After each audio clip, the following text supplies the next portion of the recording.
독일 베를린에 세워진 소녀상에 이어 드레스덴에도 평화의 소녀상이 설치되었습니다. 독일에서 네 번째 소녀상입니다. 독일 드레스덴 국립민족학박물관에서 지난 4월 16일부터 8월 1일까지 열리고 있는 언어상실 큰소리의 침묵이라는 제목의 전시회에 소녀상이 설치된 것입니다.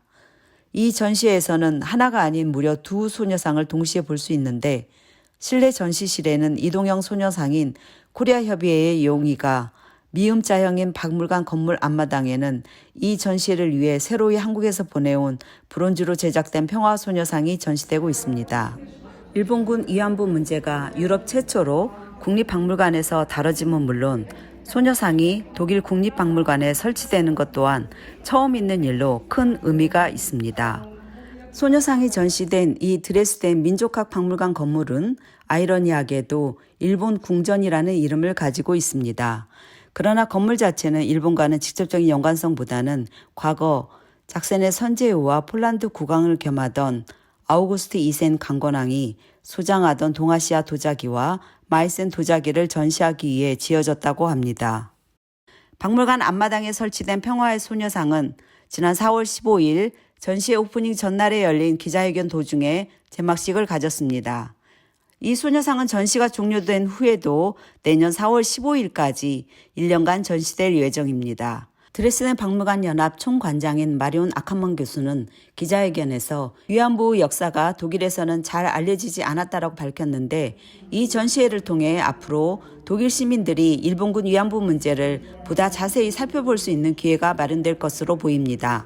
이번 전시를 주도한 코리아협의회 한정화 대표는 베를린 소녀상에 이어 드레스덴에서도 소녀상을 전시하게 되어 정말 감격스럽다라고 하면서 이번 전시로 일본군 위안부 문제가 한일 간의 역사적 갈등을 넘어 전 세계 여성 인권과 평화 문제임을 독일 사회에 알리게 되는 계기가 되기를 바란다고 밝혔습니다. 또한 드레스덴 소녀상이 베를린에서와 같이 영구적으로 설치될 수 있도록 다방면으로 방법을 모색하겠다고 하였습니다.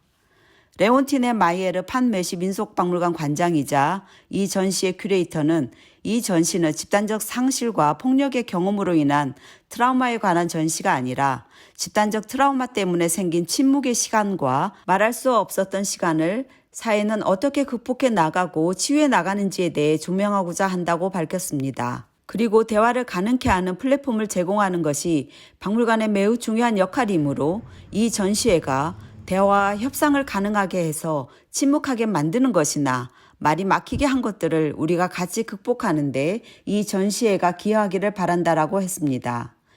이 전시회에는 위안부 문제뿐만 아니라 아르메니아 대학살, 전 유고슬라비아 전쟁, 독일 제국이 저지른 헤르노나마 집단 학살 등도 등장합니다.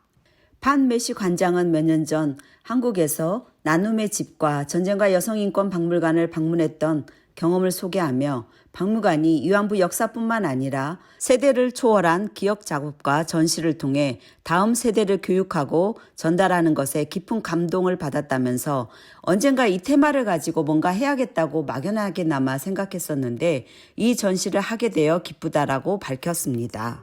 일본군 위안부 전시회는 침묵을 깨고 집단적 트라우마를 극복하는 계기를 만든 김학순 할머니의 증언과 위안부 피해자들로부터 평화인권 운동가로 변하여 활동하는 할머니들의 현재 삶을 보여주는 사진과 노래 등도 들을 수 있습니다. 또한 그동안의 위안부 운동이나 활동 자료도 시민운동의 시각에서 함께 전시되고 있습니다.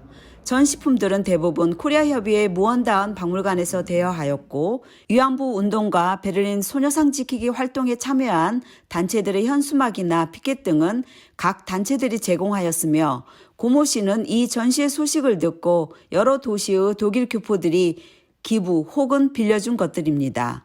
드레스덴 평화의 소녀상 비문은 베를린 평화의 소녀상 비문과 달리 2차 세계대전 당시 유럽에서도 많은 여성들이 아시아에서처럼 성폭력의 희생자였다는 얘기와 함께 나치 독일군이 운영한 군대 유한소 내 여성 성폭력에 관해서도 언급되어 있습니다.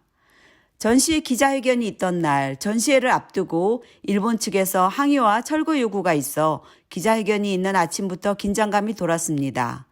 아커만 드레스덴 박물관 연합 총관장은 박물관은 개별적 혹은 집단적으로 경험한 트라우마를 극복하는데 문화예술이 어떤 기능과 가능성을 줄 수 있는지 찾아야 한다면서 그를 위해 박물관은 대중을 적극적으로 담화에 초대해야 하는 곳이라고 밝혔습니다.